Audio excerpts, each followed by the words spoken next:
सत्यस्वरूपं हे माँ भारती, तुम मेरा संसार हो। हे रघुनायक हे रघुनंदन, शब्दों में कैसे करूं वंदन। माता बिलखती रह गई, रोती सिसकती रह गई। ये अखंड भारत की धरा क्यों खंड खंड सी हो गई। नमस्कार दोस्तों, राजाबाबू नईसराय यूट्यूब चैनल में आप सभी का एक बार फिर से बहुत बहुत स्वागत है। कहते हैं कि दोस्तों प्रतिभा किसी परिचय का मोहताज नहीं होती। कुछ प्रतिभाएं हमारे ग्रामीण अंचल में भी होती हैं जो कि उनको अच्छा प्लेटफॉर्म नहीं मिलने के कारण वो उसी जगह पर दम तोड़ देती हैं। तो दोस्तों आज की वीडियो में हम आज आपको एक ऐसी प्रतिभा से मिलवाना चाहेंगे और उनकी जो रचनाएं हैं उनसे भी आपको वाकिफ कराएंगे। तो दोस्तों आज हमारे साथ नईसराय तहसील की वैशाली ओझा, जो कि कवयित्री हम कह सकते हैं, एक रचनाकार कह सकते हैं, क्योंकि जो ग्रामीण स्तर में हम कोई भी रचना लिखते हैं उसको पब्लिसिटी मिलने में एक दर्शकों का भी एक हाथ होता है और सोशल मीडिया का भी हाथ होता है। तो हमारे साथ मौजूद है वैशाली ओझा। आइए हम इनसे बात करते हैं और आपको इनकी जो प्रतिभा अंदर छुपी है उससे भी आपको रूबरू कराते हैं। तो वैशाली, आपको ये जो आप रचनाएं लिखती हैं इसकी प्रेरणा कहाँ से मिली? देखिए, प्रेरणा कुछ मुझे अपने पापा से भी कह सकती हूँ, उनसे भी मिली, कुछ अपने शिक्षकों से भी मिली, कुछ माहौल भी वैसा मिला कि देश प्रेम की भावना अपने आप जागृत हुई। और ये इसीलिए भी है कि सब इस प्रेरणा से प्रेरित हों। आज की जो युवा पीढ़ी है इस मार्ग को अपनाए, देश प्रेम की भावना को सब एक दूसरे में जागृत करें, ऐसी मेरी अभिलाषा है। और इन्हीं कामनाओं को लेकर मैं अपनी रचनाओं को लिखती हूँ। और यही कहूँगी कि केवल ये एक रचना नहीं है, बल्कि इन रचनाओं में मेरी भावनाओं का मैं गायन करती हूँ।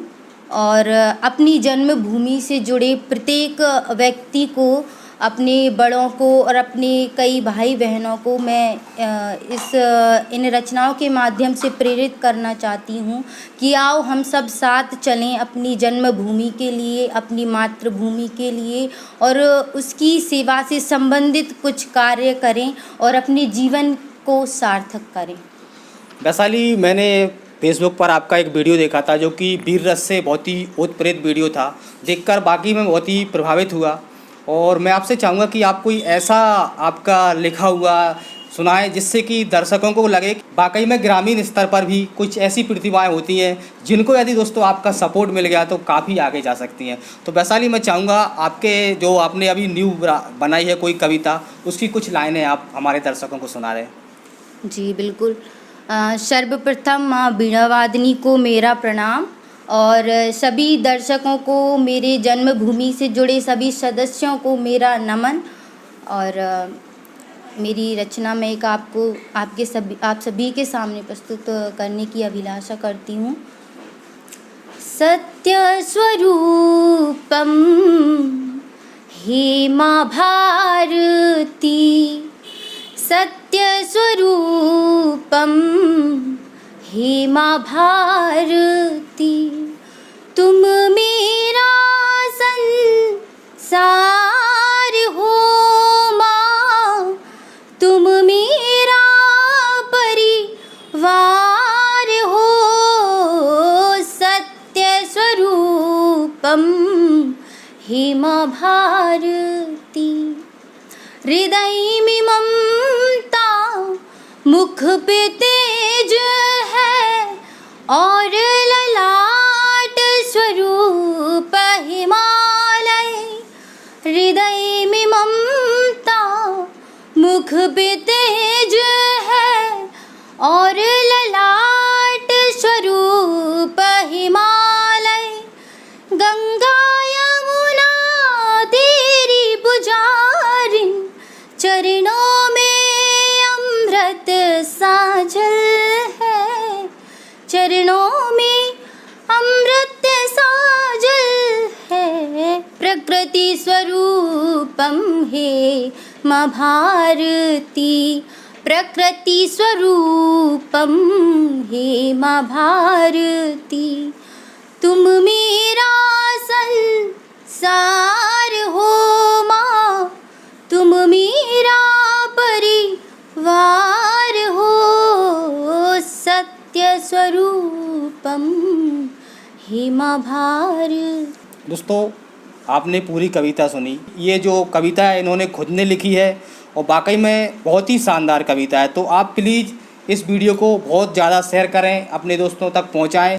तो वैशाली मैं चाहूँगा कि अभी ऐसा माहौल है हमारे भारत में, जैसे कि लॉकडाउन में अभी रामायण महाभारत का माहौल चल रहा है, लगभग पूरा जो भारत का माहौल है वो भक्तिमय हो गया है। तो मैं आपसे चाहूँगा कि आप कुछ ऐसा भक्तिमय या राम की कोई ऐसी वंदना सुनाएं जिससे लगे कि वाकई में बहुत ही अच्छा रहेगा।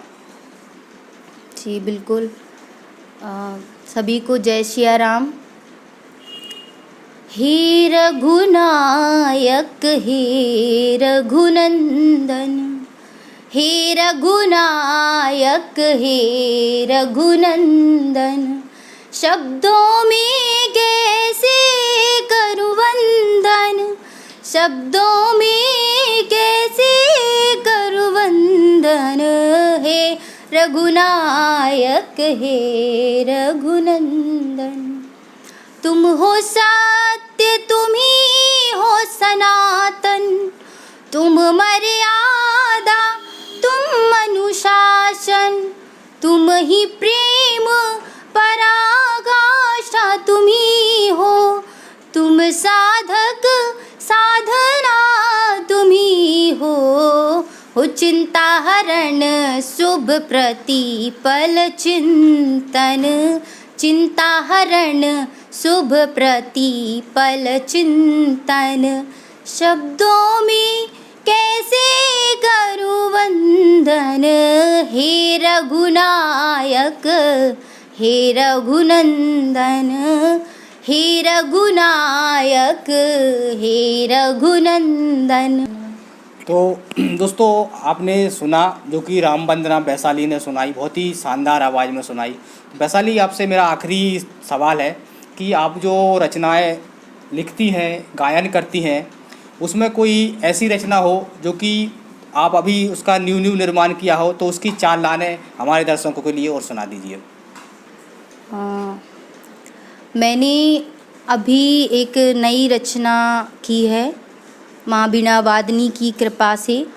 और हम सभी जानते हैं कि हमारे भारत का कई बार विभाजन हुआ, कई बार भारत की धरा का खंडन हुआ, कहीं ना कहीं हम सभी एक नहीं थे, एक होकर भी। इसलिए मुझे ऐसा लगता है कि ये विभाजन हुआ, इसी के ऊपर हम सब की एकता के लिए भी, और हमारी धरा को जो खंडित हुई कई बार, उसकी अखंडता के लिए मैंने कुछ शब्द लिखे हैं और इससे सभी को कुछ प्रेरणा मिले। मेरी कुछ भावनाएं उसमें छिपी हुई हैं, मैं आप सभी के सामने उसे प्रस्तुत करने की अभिलाषा करती हूँ। माता बिलखती रह गई, माता बिलखती रह गई, रोती सिसकती रह गई, माता बिलखती रह गई, रोती सिसकती रह गई। ये अखंड भारत की धरा क्यों खंड खंड सी हो गई, ये अखंड भारत की धरा क्यों खंड खंड सी हो गई। माता बिलखती रह गई, रोती सिसकती रह गई, ये अखंड भारत की धरा क्यों खंड खंड सी हो गई। धरा है ये संतत्व की, धरा है ये संतत्व की, संतों के जप तप सत्य की, वीरों के है बलिदान की, समझौता या सौदा नहीं।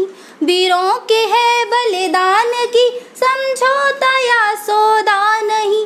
सौदों में कैसे छट गई, सौदों में कैसे छट गई, ये अखंड भारत की धरा क्यों खंड खंड सी हो गई, माता बिलखती रह गई, रोती सिसकती रह गई, ये अखंड भारत की धरा क्यों खंड खंड सी हो गई। दोस्तों आपने देखा बहुत ही प्यारी प्यारी रचनाएं वैशाली लिखती हैं और गायन भी करती हैं।